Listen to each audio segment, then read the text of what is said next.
morning to Prof. Bahia and also Dr. Faiz. And we are now doing the experiment for our project of electromagnetics. So our title is a battery train made from battery and magnet and copper wire. So this is our team members. This is Tan Zhen Yang, Tan Se Hong, and me, Chim Keng Wei, will be the presenter, and Hu Si Min, and also Hugh Ji Ping. And now we'll begin our presentation with objectives of our experiment. There are three objectives of our experiment, and the first will be to observe the movement of battery due to the electromagnetic force. We are now trying to understand how the battery will move, and to identify the law of electromagnetism of this experiment, we are trying to figure out what is the law behind of our experiment, like Lenz's law or maybe Faraday's law. We are trying to determine that, and also to understand the principle of magnetic field and the way it works. Whether how do we form a magnetic field and the direction of magnetic field, how does it influence our experiment?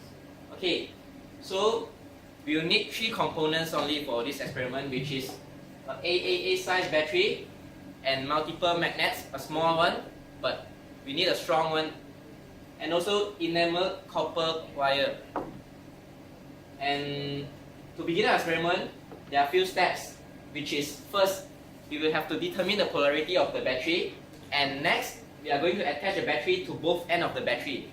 The polarity of the magnet is determined as north, south, south, north. We are going to attach it to the battery this way, north, south, south, north. And we all know that magnetic field comes out from north and enters from south. North out, south in. So this will be the magnetic field lines of our magnet. And when it attaches to our battery, then, this is the diagram. Exactly as what I'm holding right now. Okay, then we are going to coil our copper wire in a clockwise direction. And this is a copper wire coil in the clockwise direction. And originally the coiled copper wire will have no magnetic field. But the moment you put in the battery and the magnet, there will be current. The moment both this magnet touches the coil, there will be a current flowing inside the coil, and eventually there will be a magnetic field produced by the coil, just like a solenoid. And the direction of the magnetic field can be determined by using right-hand grip rule. So the current moves, there will be magnetic field. Okay, to begin our experiment, we are going to have to insert our battery into the copper coil. We are going to enter from the north, which is the positive side of the battery, and eventually, when the magnetic field lines of both the components are in the same direction, they will attract. So the front part of the battery will be attracted into the coil, and the back part of the battery will get repelled forwardly due to the opposite direction of the magnetic field. I will now demonstrate it by using real component. So, okay, this is exactly as what we have drawn on the whiteboard, and we are going to enter from north-south, south-north, from north. So, as the battery enters the coil, when the circuit is completed, it will just come out like that due to the attraction at the front part and the repellation of the back part. I'll do it again. Okay, one more time. Okay, if you do this in the opposite direction, just like you are trying to enter from the negative side, I can tell you this will never work.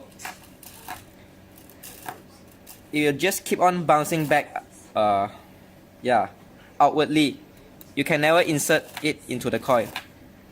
But if you do it in the right direction, the front part will get pulled and the repellation at the back part will push it forward. So this is just like a battery magnet train. Okay, so enough of the demonstration, and now we'll proceed to the law involved and the discussion. Okay, now we proceed to the laws involved in this experiment. And first, of course, there is Ampere's right-hand screw rule, which is known as the right-hand grip rule. And it is used in determining the direction of the magnetic field in our coil.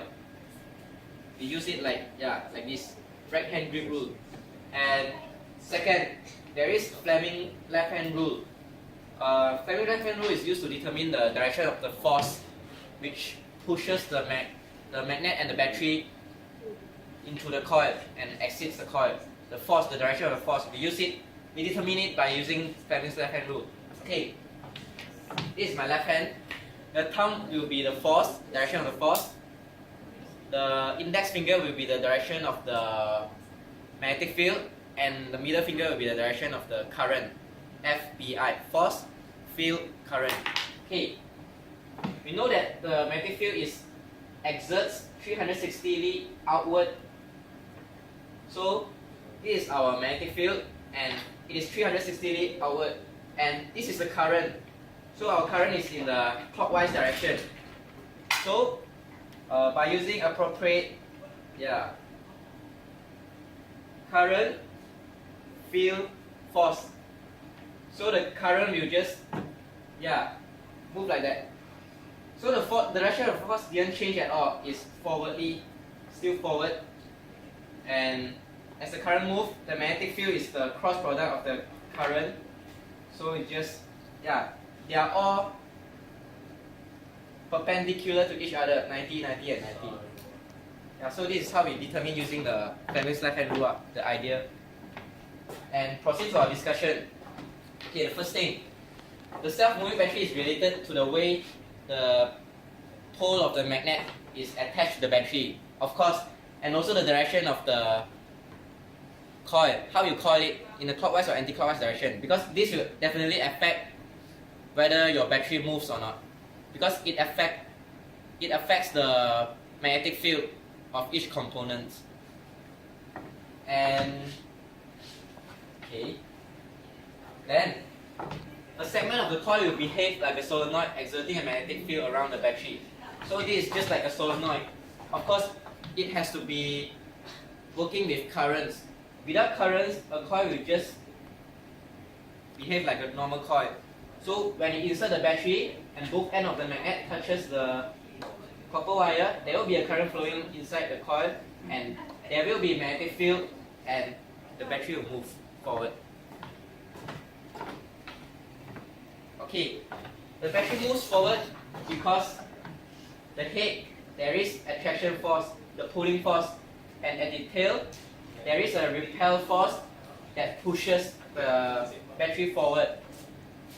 This is because at the head, the magnetic field lines of the head is in the same direction of the coil. So when magnetic field in the same direction, they will attract. They will join together, and this is an attraction force. And when the field line is in the opposite direction of the coil, there will be a repel force which pushes them away, and in this case, it pushes the battery forward. And so, conclusion, our experiment is a success because we managed to achieve all our objectives, and we know that the battery will move forward due to electromagnetic force, and we identified the law of electromagnetism, which is using Ampere's right hand screw rule and Fleming's left hand rule. And lastly, we also understand how a magnetic field works and the formation of the magnetic fields, the reason why there is magnetic fields. So I can conclude that our experiment is a success. Thank you.